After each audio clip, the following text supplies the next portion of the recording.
Oke, ini kalau yang icon free tadi dipelajarin sendiri ya. Kan rumusnya udah tak kasih, Pak. Kalau yang ini CFA namanya. EFA, Exploratory Factor Analysis tadi.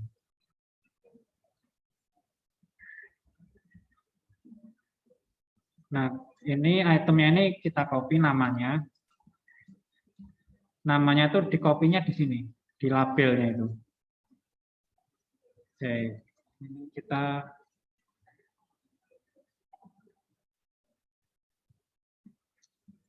kayak gini ya. Label. Nah, di sini kita tulis item 1, item 2, item 3, item 4, item 5. Sebenarnya nggak perlu ditulis kayak gitu, tulis aja di sini.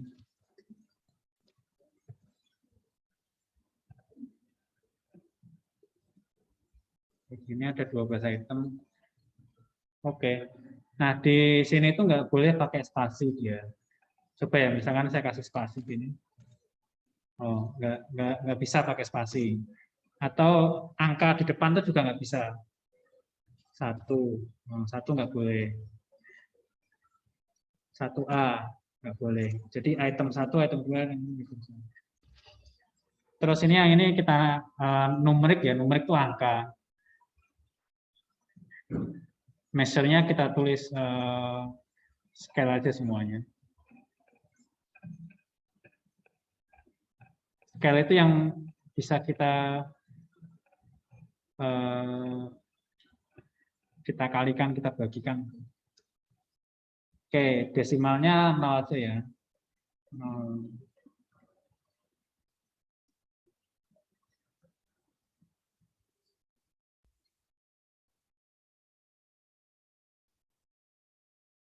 Yang lagi megang laptop dan punya SPSS bisa dibuka juga. Nah, udah rapi gini kan. Item 1, item 2, dan seterusnya. Itu begitu. Oke, untuk analisis EFA, Exploratory Factor Analysis, caranya adalah analyze, coba dicatat ya, analyze, kemudian dimension reduction,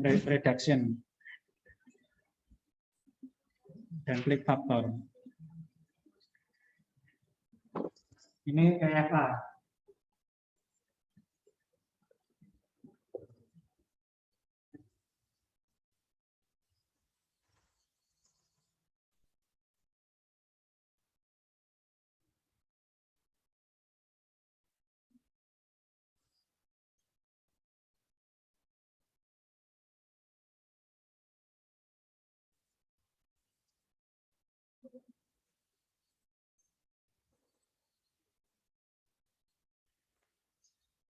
Dari analyze, dimension reduction, dan faktor kliknya ini. Nah, kemudian semua itemnya ini kita masukkan sebagai variabel ya. Masukkan. Kita ingin menganalisis atau istilahnya ingin mengelompokkan ini ke item mana aja.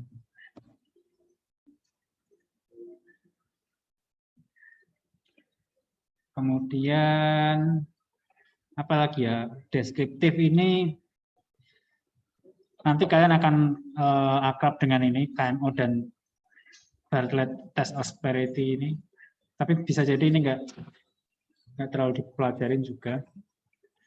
Jadi oke. Kemudian extraction-nya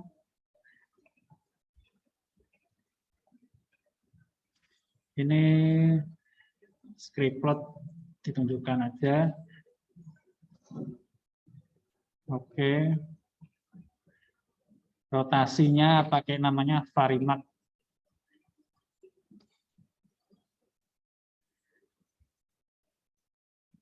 Kemudian udah gitu ya. Ini tinggal yang ini di bawah 0,3. Yang ini suppress small coefficient below 0,3. Artinya yang memiliki koefisien di bawah 0,3 itu kita buang. Nanti kita okekan.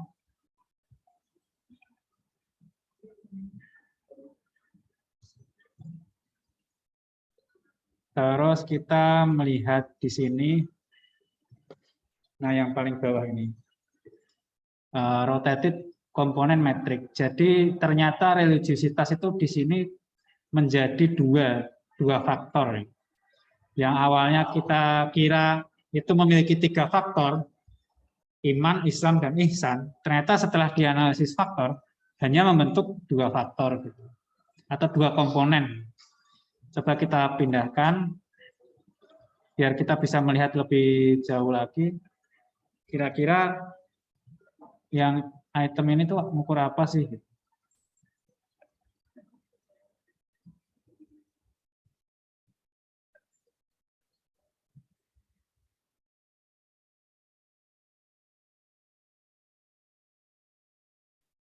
Nah, kayak gini ada item-item yang kuat di dua-duanya.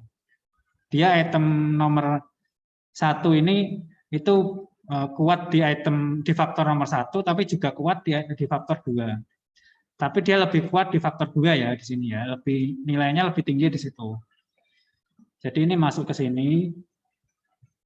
Kita tulis saja yang ini hijau gitu kan ya. Yang satu lagi kita warnain warna yang lain.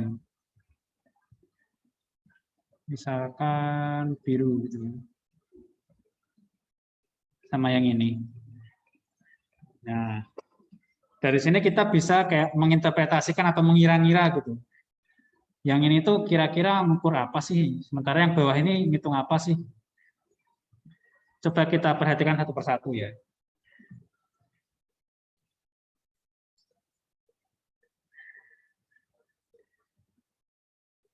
Saya puas dengan apa yang saya miliki. Itu puas. Coba kita bandingkan dengan konstruk teorinya ya. Konstruk teorinya itu ada di Word.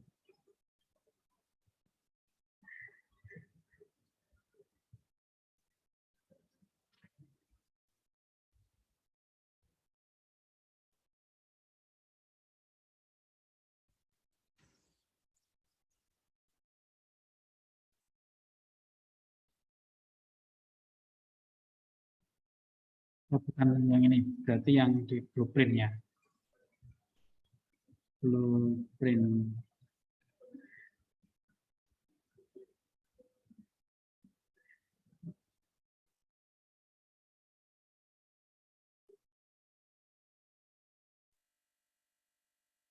Nah, ini kita copy. Kita bandingkan di sebelahnya.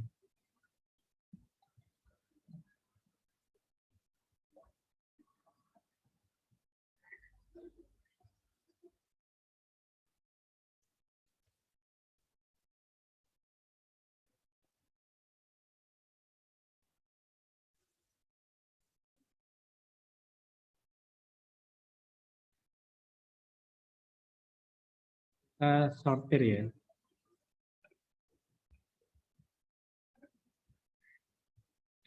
Nah, ternyata yang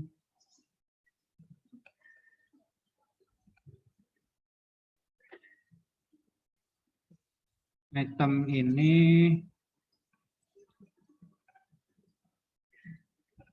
nah yang ini ngukur iman. Ngukur iman.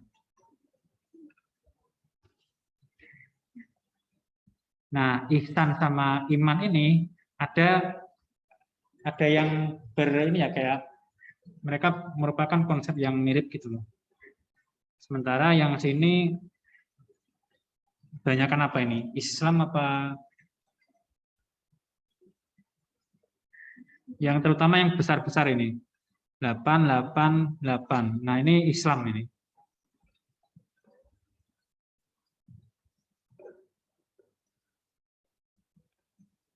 Nah, ini ngukur Islam.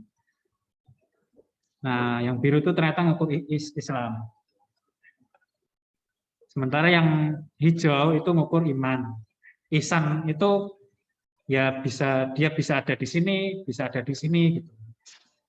Posisinya masih belum, secara teoritis dia posisinya masih belum aman gitu, kayak belum ada komponen tersendiri yang memisahkan antara ihsan dengan komponen lainnya. Tapi kalau kita lihat di sini bahwa iman itu dia udah cukup kuat di sini, di komponen 2 ini. Yang ini ya, komponen 2 ini ya. Nah, kemudian yang Islam itu komponen pertama. Seperti itu. Jadi kalau kita punya data yang seperti ini, kita bisa menyimpulkan bahwa religiositas itu sebenarnya bisa diukur dengan menggunakan 2 aspek saja, yaitu iman dan Islam. Sementara ihsan ini masih perlu dieksplor lebih lanjut atau secara teorinya dikuatkan lagi biar nanti dapat data yang dia cukup kuat untuk menyusun satu komponen tersendiri. Seperti itu. Ini yang disebut dengan exploratory factor analysis. Nah, ketika kalian atau penelitian kalian itu sudah menunjukkan bukti-bukti validitas, seenggaknya ada itu tadi kayak icon SPI-nya ditampilkan, kemudian CFA atau EFA-nya ditampilkan, itu saya rasa kalau udah mau ujian atau udah mau sidang atau munakosa itu akan sangat dimudahkan nanti. Karena kita sudah memberikan bukti-bukti validitas dari penelitian kita. Ada yang ditanyakan mengenai validitas?